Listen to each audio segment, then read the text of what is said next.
Hey everybody, today I'm going to be doing a review on ColourPop's Ultra Glitter Shadows, all 5 of them that they released recently, and also their 3 fabulous new highlighters that feature different tonal shifts, very similar to Anastasia Beverly Hills Moonchild palette, and also pretty much every other brand that's recently been doing these highlights that shift different colors.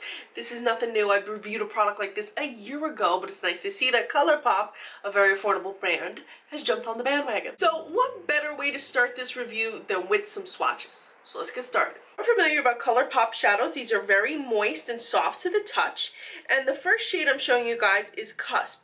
This is a green base with a multi-dimension shimmer. I noticed that there was a lot of green and teal shimmer throughout. Even though these are described as glitter, it's more of a micro shimmer, and even as you blend it out, you maintain all of that glitter. The next shade is Dance Party. This is also a Super Shock shadow, but it's described as a metallic. This is a blackened purple base, which features tons and tons of purple and pink glitter shimmer, micro shimmer rather, spread throughout. If you shear this out, you're going to wind up with a very dark eggplant type purple base. Next we have Far Side, and this is a Super Shock shadow ultra glitter.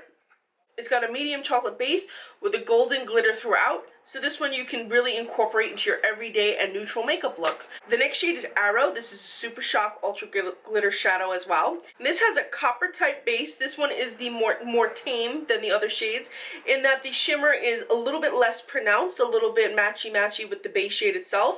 This shade actually felt more metallic than the other shades, and the shimmer on top was more of a duochrome shift, changing slightly gold in certain lights rather than being an outright glitter.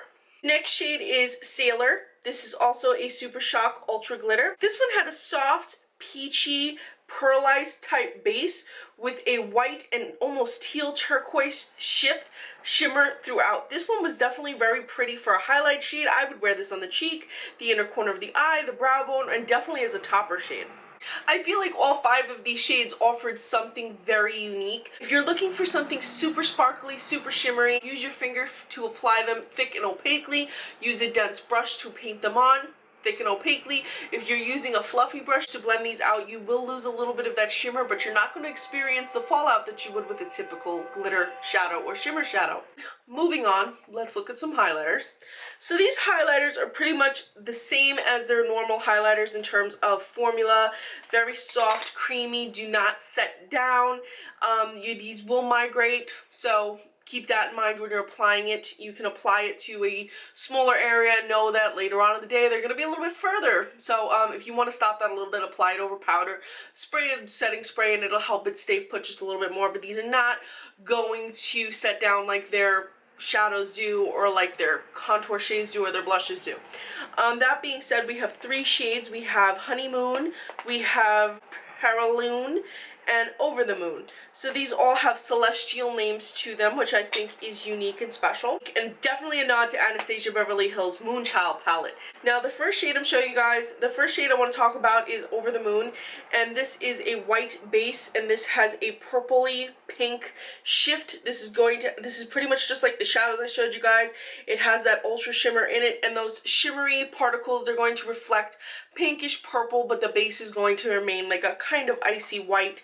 But what you're really going to see on your skin is those light reflecting shimmers. That's what's really going to appear on your skin. Over the Moon, I feel like, is the most wearable if you're used to regular blush shades, or if you're just used to wearing those kind of tones, like the pinkish tones. The other 2 shades are a little bit more pushing of the envelope. Like Honeymoon features a white base, but the shimmer is a blue tone, and also the shade Perilune is a white base with a green tone. Now these apply smoothly and softly, easy to blend, easy to build up. Use a fan brush, use your fingers, blend them out, put them on high, put them on your eyes, put them everywhere you want. They work really well no matter where you're applying these. Now if you're feeling like the bluish shade like Honeymoon and the greenish shade like Perilune are just too out there, I want you to think about this. We have products that are color correcting products, right? That feature shades like purple and yellow and orange and all these other green, all these other crazy colors, and we put them on our face and we're okay with that. But when it comes to highlights, some of us are just like, no.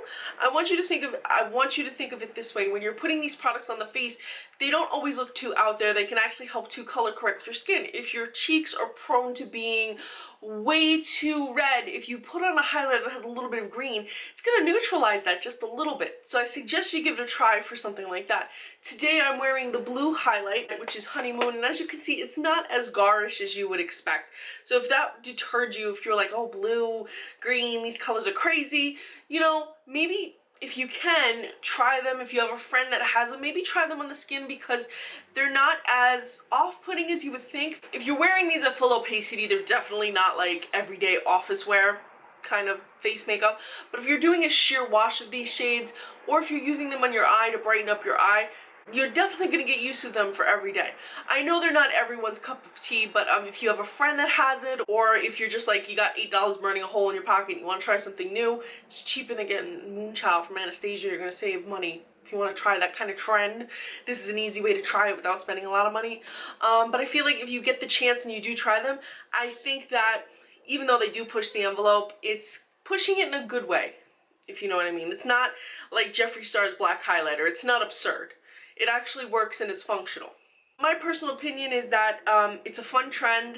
It's a nice way to try something new. It's stepping outside of the box, but not too far out of the box. It's like getting your toes wet into the more bolder, weirder side of makeup, more creative side of makeup, without fully going, you know, full black highlighter. It's like, it's not over there. It's over here still, it's safe. So guys, have you checked out any of ColourPop's new Ultra Glitter Shadows or Celestial inspired highlights? Let me know in the comment section below. Let me know what your experiences have been with them. And if you're wondering, I have filmed a tutorial on this entire look, so if you'd like to see how I apply these ColourPop shadows and the highlight, check out my tutorial. There will be a link in the info section below. As always guys, thank you so much for watching, and please be sure to follow me on Instagram. I'm Recycled Stardust.